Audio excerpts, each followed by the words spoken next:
Morning students. Now let us continue with Principles of Good Writing by L.A. Hill.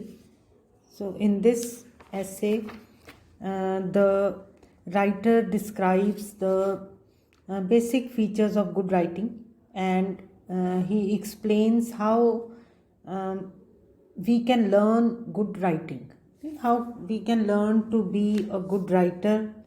So now let us continue. We were on page number 71, middle of the page. To write interestingly, you must yourself be intensely interested in what you are writing. So intensely means very much, very deeply. So if you want that your writing should be interesting, कि जे चाहते हो कि writing ਤੁਹਾਡੀ ਰੌਚਕ ਹੋਵੇ ਫਿਰ ਕੀ ਹੋਣਾ ਚਾਹੀਦਾ ਤੁਹਾਨੂੰ ਖੁਦ ਵੀ ਕੀ ਹੋਣਾ ਚਾਹੀਦਾ you must have a deep interest in whatever topic you are writing about. खुद भी ਤੁਹਾਨੂੰ ਉਹਦੇ ਵਿੱਚ ਬਹੁਤ ਰੁਚੀ ਹੋਣੀ ਚਾਹੀਦੀ ਹੈ and you must convey this feeling of eagerness to your readers. ਔਰ ਤੁਹਾਨੂੰ ਲੈ ਕੇ ਉਸ ਵਿਸ਼ੇ ਨੂੰ ਲੈ ਕੇ ਜਿਹੜਾ ਤੁਹਾਡੇ ਅੰਦਰ eagerness ਹੈ ਜਿਹੜਾ ਉਤਸ਼ਾਹ ਹੈਗਾ ਇਹ feeling this feeling should be conveyed to the reader.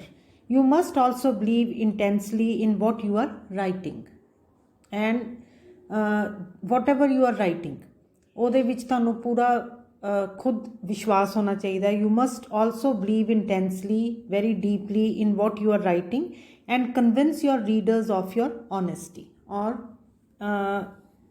ਬਕਾਇਦਾ ਜਿਹੜੇ ਤੁਹਾਡੇ ਪੜ੍ਹਨ ਵਾਲੇ ਆ ਉਹਨਾਂ ਨੂੰ ਵਾਕਈ ਪਤਾ ਹੋਣਾ ਉਹਨਾਂ ਨੂੰ ਪੜ੍ਹ ਕੇ ਲੱਗਣਾ ਚਾਹੀਦਾ that this person believes very deeply in this and he is giving his honest opinion and whatever facts he is placing before us are very true, are honest.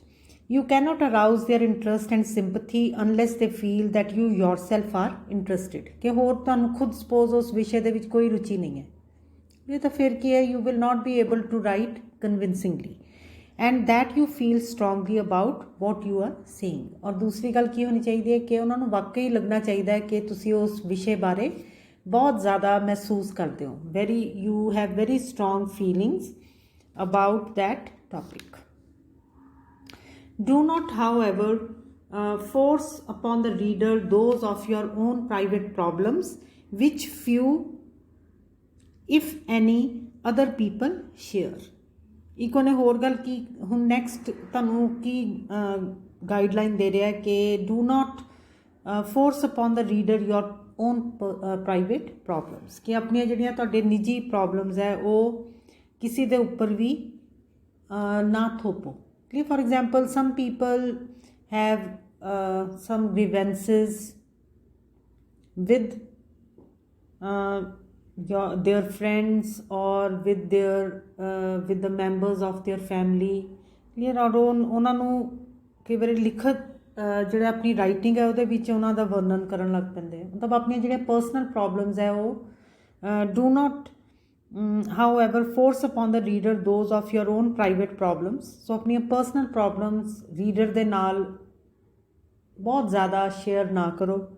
People are very interested in problems which they too face or which they may easily have to face in the near future, but they do not want to read the personal complainings and protests of someone whom they consider a crank or whom they suspect of being mentally unbalanced. So ਜਦੋਂ ਤੁਸੀਂ ਜੇ ਥੋੜ੍ਹਾ ਬਹੁਤਾ ਤੁਸੀਂ hint ਕਰੋਗੇ suppose ਕਿ ਜਿਹੜੇ ਲੋਕ ਆਮ ਲੋਕ ਜਿਹੜੀ ਸਮੱਸਿਆ 'ਚੋਂ ਲੰਘ ਰਹੇ ਹੈ and you are also facing the same problem.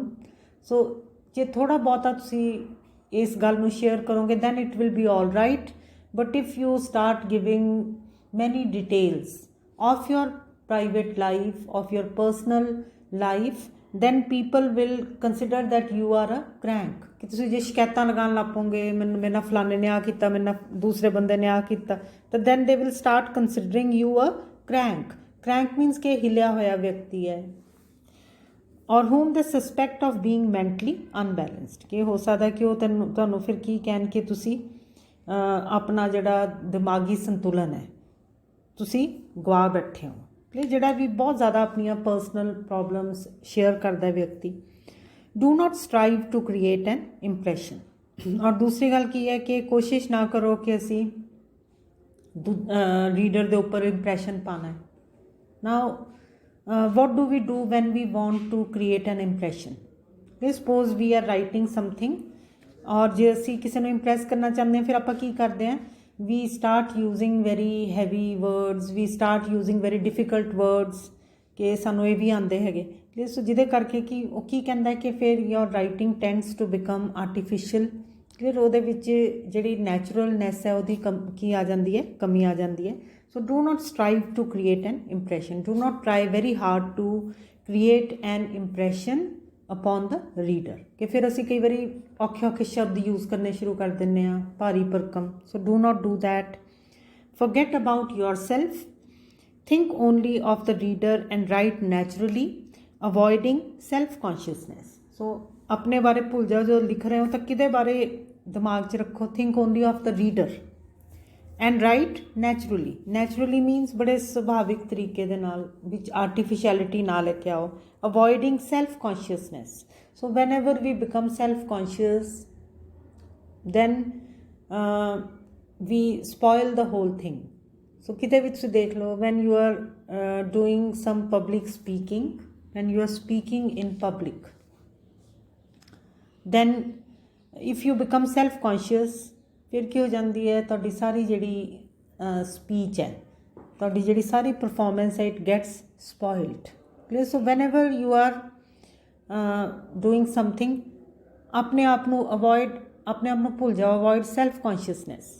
ਕਿਤੇ ਵੀ ਤੁਸੀਂ ਜਾਂਦੇ ਹੋ, so it is just a hint by him ਕਿ ਕੁਛ ਵੀ ਜਿੱਦਾਂ ਜਦੋਂ ਤੁਸੀਂ ਲਿਖ ਰਹੇ ਹੋ, even then do not be self conscious. ਕਿ ਇੱਕਦਮ ਕੌਨਸ਼ੀਅਸ ਨਾ ਹੋ ਕਿ ਮੈਂ ਲਿਖਣਾ ਹੈ ਅਤੇ ਮੈਂ ਬਹੁਤ ਚੰਗਾ ਪ੍ਰਭਾਵ ਪਾਉਣਾ ਹੈ। If you have something interesting to write about and can express it clearly, simply and with the human touch, it is sure to appeal to some classes of readers. So ਜੇ ਤੁਹਾਡੇ ਕੋਲ ਕੁਛ ਇੰਟਰਸਟਿੰਗ ਹੈਗਾ ਲਿਖਣ ਵਾਸਤੇ ਔਰ ਤੁਸੀਂ ਉਹਨੂੰ ਬੜੇ ਕਲੀਅਰਲੀ ਲੋਕਾਂ ਤੱਕ ਪਹੁੰਚਾ ਸਕਦੇ ਹੋ, ਸਿੰਪਲ ਵਰਡਸ ਵਿੱਚ ਪਹੁੰਚਾ ਸਕਦੇ ਹੋ, ਫਿਰ ਕੀ ਹੈ, then it is sure to appeal to some classes of, ਫਿਰ ਮਤਲਬ ਕੁਛ ਤਾਂ ਲੋਕਾਂ ਨੂੰ ਤੁਹਾਡੀ, ਮਤਲਬ ਸਾਰਿਆਂ ਨੂੰ ਨਹੀਂ ਉਹ ਕਹਿ ਸਕਦੇ। ਕਿਉਂਕਿ ਸਾਰਿਆਂ ਨੂੰ ਕਿਉਂ ਨਹੀਂ ਉਹ ਕਹਿੰਦਾ, ਕਿਉਂਕਿ ਇਹ ਕਦੀ ਨਹੀਂ ਹੋ ਸਕਦਾ ਕਿ ਸਭ ਦਾ ਇੱਕੋ ਜਿਹਾ ਇੰਟਰਸਟ ਹੋਵੇ। ਸੋ ਹੋ ਸਕਦਾ ਤੁਹਾਡੀ ਜਿਹੜੀ ਲੇਖਨ ਹੈ ਉਹ ਕਈਆਂ ਨੂੰ ਪਸੰਦ ਆਵੇ, ਕਈਆਂ ਨੂੰ ਨਾ ਵੀ ਆਵੇ। ਪਰ ਜੇ ਤੁਸੀਂ ਕਲੀਅਰਲੀ ਲਿਖਦੇ ਹੋ ਅਤੇ ਸਿੰਪਲ ਲਿਖਦੇ ਹੋ and with the human touch, and you right like a human being who is worried about the other human beings, then your writing is sure to appeal to some classes of readers। but if you deliberately try to copy a style which is not your own, but if you deliberately means जानबूझ के, but if you deliberately try to copy a style which is not your own, this will quickly become obvious to the reader। ਪਰ ਜੇ ਤੁਸੀਂ ਜਾਣਬੁੱਝ ਕੇ ਕੋਈ ਇੱਦਾਂ ਦਾ style copy ਕਰਦੇ ਹੋ ਜਿਹੜਾ ਤੁਹਾਡਾ ਆਪਣਾ ਨਹੀਂ ਹੈ, then this will quickly become obvious to the reader। ਫਿਰ ਉਹ ਸਭ ਨੂੰ ਸਮਝ ਆ ਜਾਊਗੀ ਕਿ ਤੁਸੀਂ, ਇਹ ਤੁਹਾਡਾ ਸਟਾਈਲ ਨਹੀਂ ਔਰ ਤੁਸੀਂ ਨਕਲ ਮਾਰ ਰਹੇ ਹੋ। he will feel that you are not sincere।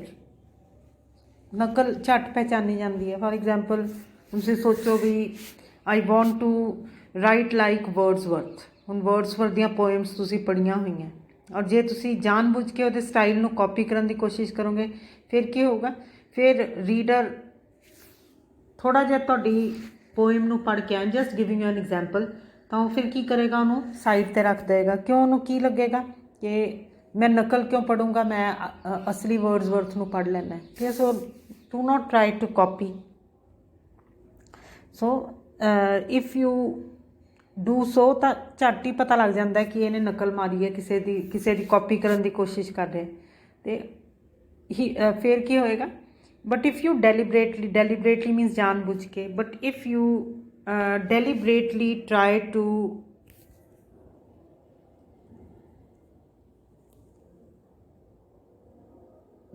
ਸੋ ਇੱਥੋਂ ਦੇਖੋ ਹੁਣੇ पेज नंबर 71 है। But if you deliberately try to copy a style which is not your own, जिहड़ा तुहाडा अपना नहीं है, This will quickly become obvious to the reader. He will feel that you are not sincere and he will not go on reading what you have written. कि जे तुसी जानबूझ के copy करोगे तो उन्होंने लगूगा कि ये व्यक्ति ईमानदार नहीं है, नकल करता है, तो फिर वो तुहाडी उत्थे ही छड़ देगा whatever you have written. He will not read it further.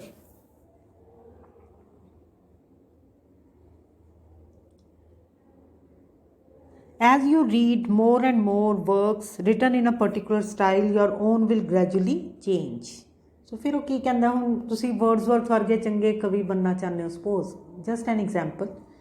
सो ਉਹਦੇ ਵਿੱਚ ਕੀ ਤਰੀਕਾ ਹੈ ਕਿ ਇੱਕ ਤਾਂ ਤਰੀਕਾ ਕੀ ਹੈ ਕਿ ਤੁਸੀਂ ਉਹਦੀ ਪੋਇਮ ਸਾਹਮਣੇ ਰੱਖੀ, ਉਹਨੇ ਫਸਟ ਸੈਂਟੈਂਸ ਜਿਹੜਾ ਵੀ ਕੋਈ ਪੋਇਮ ਦਾ ਲਿਖਿਆ ਤੁਸੀਂ ਉਹ ਥੋੜ੍ਹੇ ਜਿਹੇ ਸ਼ਬਦ ਬਦਲ ਕੇ ਤੁਸੀਂ ਸੇਮ ਲਿਖ ਦਿੱਤਾ, ਉਹ ਕੀ ਹੋ ਜਾਂਦਾ, ਉਹ ਨਕਲ ਕਰਨੀ ਹੋ ਜਾਂਦੀ ਹੈ. ਕਲੀਅਰ. ਬਟ ਸਟਿਲ ਤੁਸੀਂ ਨਕਲ ਤਾਂ ਨਹੀਂ ਕਰਨਾ ਚਾਹੁੰਦੇ, but still you want to be as great a poet as Wordsworth is. Then what do you do? ਫਿਰ ਉਹ ਕੀ ਕਹਿੰਦਾ ਹੈ, ਤੁਸੀਂ ਕੀ ਕਰੋ ਕਿ ਤੁਸੀਂ ਪੜ੍ਹਦੇ ਰਹੋ ਅਲੱਗ-ਅਲੱਗ ਕਵਿਤਾਵਾਂ, ਅਲੱਗ-ਅਲੱਗ ਅੱਛੇ ਪੋਇਟਸ ਦੀਆਂ, ਔਰ ਫਿਰ ਜਦੋਂ ਤੁਸੀਂ ਬਹੁਤ ਪੜ੍ਹੋਗੇ ਤਾਂ ਫਿਰ ਕੀ ਹੋਏਗਾ, then your own style will gradually change. Gradually means slowly but surely, ਕਿ ਹੌਲੀ ਹੌਲੀ ਤੁਹਾਡਾ ਜਿਹੜਾ ਆਪਣਾ ਸਟਾਈਲ ਹੈ ਉਹਦੇ ਵਿੱਚ ਕੀ ਆ ਜਾਏਗੀ, ਉਹ ਵਧੀਆ ਹੋ ਜਾਊਗਾ, ਚੇਂਜ ਹੋ ਜਾਊਗਾ. So if you keep on reading the works of other writers, ਫਿਰ ਤੁਹਾਡਾ ਆਪਣਾ ਹੌਲੀ ਹੌਲੀ ਬਦਲ ਜਾਏਗਾ. But this will be a natural process and your new style will be yours because it comes up from your unconscious, unlike a style which you are deliberately copying. So ਪਰ ਜਿਹੜਾ ਫਿਰ ਤੁਹਾਡਾ ਸਟਾਈਲ ਹੋਊਗਾ ਉਹ ਕੀ ਹੋਏਗਾ, ਉਹ ਬੜਾ ਹੀ natural ਹੋਏਗਾ, ਉਹ ਨਕਲ ਵਾਲਾ ਨਹੀਂ ਹੋਊਗਾ. ਕਿਹੜਾ ਵਾਲਾ ਸਟਾਈਲ, ਜਿਹੜਾ ਕਿ ਤੁਸੀਂ ਲੋਕਾਂ ਦੀ ਅੱਛੇ ਕਵੀਆਂ ਨੂੰ ਪੜ੍ਹ ਕੇ ਜਿਹੜਾ ਤੁਹਾਡਾ ਸਟਾਈਲ ਬਣਿਆ. ਹਾਂਜੀ, do you get my point? For example ਇੱਕ ਤਾਂ ਹੈਗਾ ਨਾ ਕਿ ਤੁਸੀਂ ਨਕਲ ਕਰ ਰਹੇ ਹੋ, ਇੱਕ ਲਾਈਨ ਉਹਦੀ ਦੇਖ ਕੇ ਉੱਦਾਂ ਦੀ ਨਾਲ ਦੀ ਕਰ ਲਈ. Do not do that, but keep on reading the